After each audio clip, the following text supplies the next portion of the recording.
रूस के हवाई हमले के बाद जाइटोमिर और चेर्निहिव के 2 तेल डिपो में लगी भीषण आग। हालांकि आग पर पाया गया काबू, किसी के हताहत होने की खबर नहीं। यूक्रेन के विनित्सिया शहर पर 8 मिसाइलों से हमला, मलबे से 9 शव मिले। एयरपोर्ट पूरी तरह से हुआ तबाह। यूक्रेन की राजधानी कीव में रूस के हमले में 13 लोगों की मौत। खार्किव और इरपिन में 8 लोगों की गई जान। ज़ेलेंस्की बोले, हम माफ नहीं करेंगे, न ही भूलेंगे। सीज फायर के बावजूद रूसी टैंकों का कीव की ओर बढ़ना जारी। बर्फबारी के बीच कीव की ओर बढ़ते दिख रहे हैं टैंक्स। कीव पर कब्जा करने की कोशिशों में जुटी हैं रूसी फौजें। कीव में यूक्रेनी सेना की स्पेशल यूनिट के सैनिकों ने रूसी टैंकों पर जमकर फायरिंग की। कीव में घुसने की कोशिश कर रही रूसी सेना को मिल रही है जबरदस्त टक्कर। राजधानी कीव की सड़कों पर सुरक्षा बल के जवान दे रहे हैं रात दिन पहरा। हर आने जाने वालों की हो रही है सघन जांच पड़ताल। साथ ही रूसी सेना से लड़ने के लिए पूरी तैयारी। यूक्रेन का राजधानी कीव के ऊपर रूसी वायुसेना के 2 फाइटर प्लेन को मार गिराने का दावा। हमले का वीडियो आया सामने। यूक्रेन ने रूस का एक और हेलीकॉप्टर मार गिराया। यूक्रेन के रक्षा मंत्रालय का दावा। कहा, रूस के 68 हेलीकॉप्टर, 46 फाइटर विमान समेत 290 टैंक ध्वस्त किए। यूक्रेन की सेना का रूसी टैंक पर हमले का नया वीडियो आया सामने। कैमरे में कैद हुई धमाके की तस्वीरें।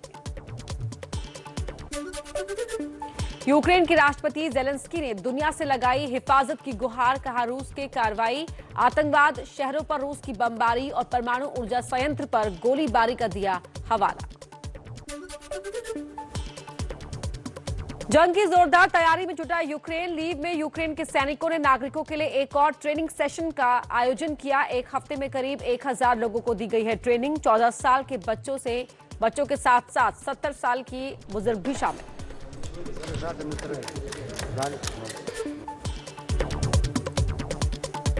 यूक्रेन के एक रक्षा अधिकारी का दावा। कहा, रूस ने यूक्रेन पर अब तक 625 मिसाइलें दागी। यूक्रेन में 1.5 लाख सैनिकों को पूरी क्षमता के साथ किया गया तैनात।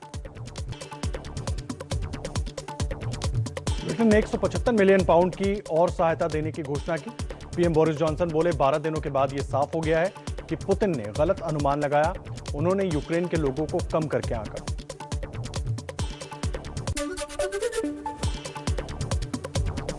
कनाडा ने भी $1 अरब की आर्थिक मदद भेजी। पीएम जस्टिन ट्रूडो ने अन्यायपूर्ण हमले में शामिल 10 लोगों पर नए प्रतिबंधों की घोषणा की। यूक्रेन में फंसे भारतीयों के लिए शुरू ऑपरेशन गंगा पोलैंड में अब लगभग पूरा हो चुका है। वायुसेना का C-17 एयरक्राफ्ट 201 भारतीयों को लेकर राजधानी दिल्ली के करीब हिंडन एयरबेस लौटा। यूक्रेन में गोलीबारी में घायल छात्र हरजोत सिंह विशेष फ्लाइट से स्वदेश लौटे और इसी फ्लाइट से केंद्रीय मंत्री वीके सिंह भी देश आए। विदेश मंत्रालय का दावा। यूक्रेन में फंसे अब तक 16,000 भारतीय छात्रों को निकाला गया। 3,000 पड़ोसी देशों में है। सूमी में फंसे 600 लोगों को निकालने की प्रक्रिया जारी।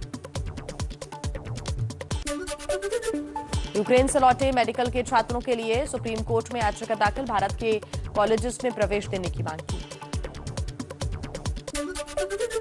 हरियाणा के करनाल की रहने वाली स्वाति यूक्रेन से सुरक्षित घर लौटी। परिजनों ने किया खुशी का इजहार। यूपी में बीजेपी को 228 से 244 सीटें तो एसपी गठबंधन को 132 से 148 सीटों का अनुमान। बीएसपी को 13 से 21 सीटें तो कांग्रेस को मिल सकती है 4 से 8 सीटें। जनता पार्टी की बढ़त दिखाई हुई और प्रचंड बहुमत की सरकार बनने का इस तरीके से है।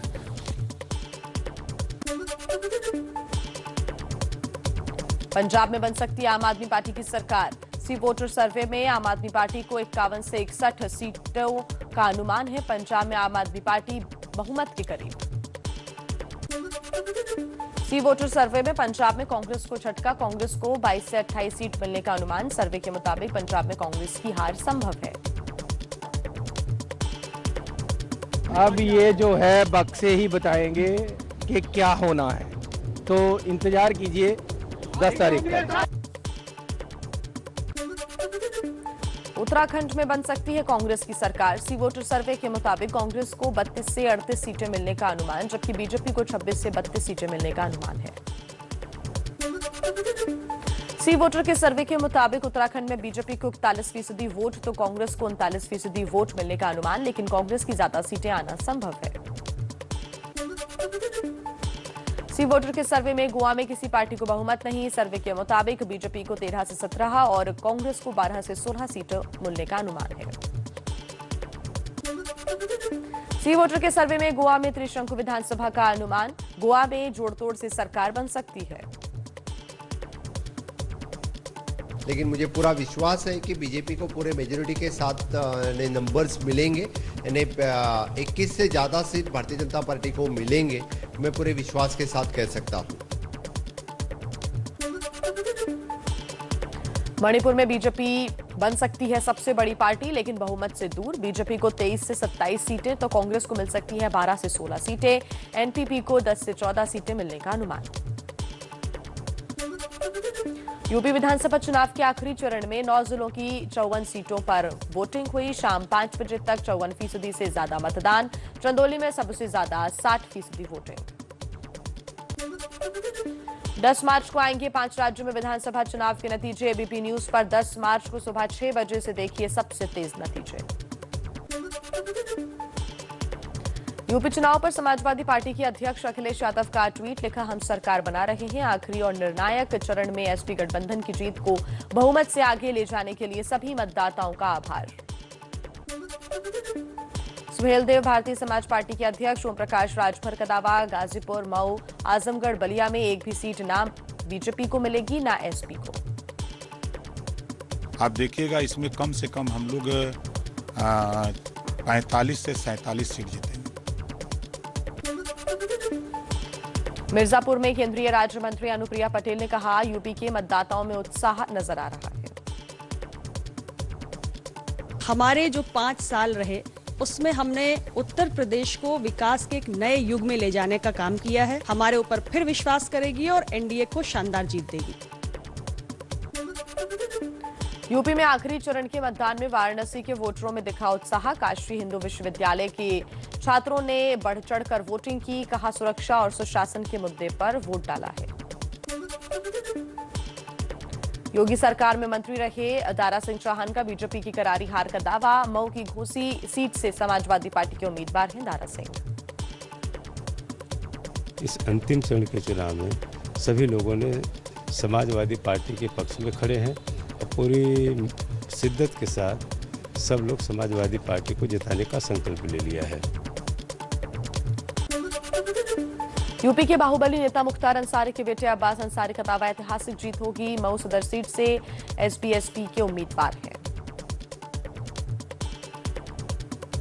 तो इस बार ऐतिहासिक जीत होगी। यहाँ भारतीय जनता पार्टी जितना वोट पाएगी उससे ज्यादा से छड़ी निशान यहाँ इस बार चुनाव जीतेगी। गठबंधन के प्रत्याशी में चुनाव जीतेंगे। प्रधानमंत्री नरेंद्र मोदी आज बजट पर आयोजित वेबिनार को संबोधित करेंगे। 16 मंत्रालयों और राज्य सरकारों के प्रतिनिधि भी शिरकत करेंगे। गुजरात के कच्छ में अंतर्राष्ट्रीय महिला दिवस पर सेमिनार का आयोजन। पीएम मोदी आज शाम 6 बजे करेंगे संबोधित।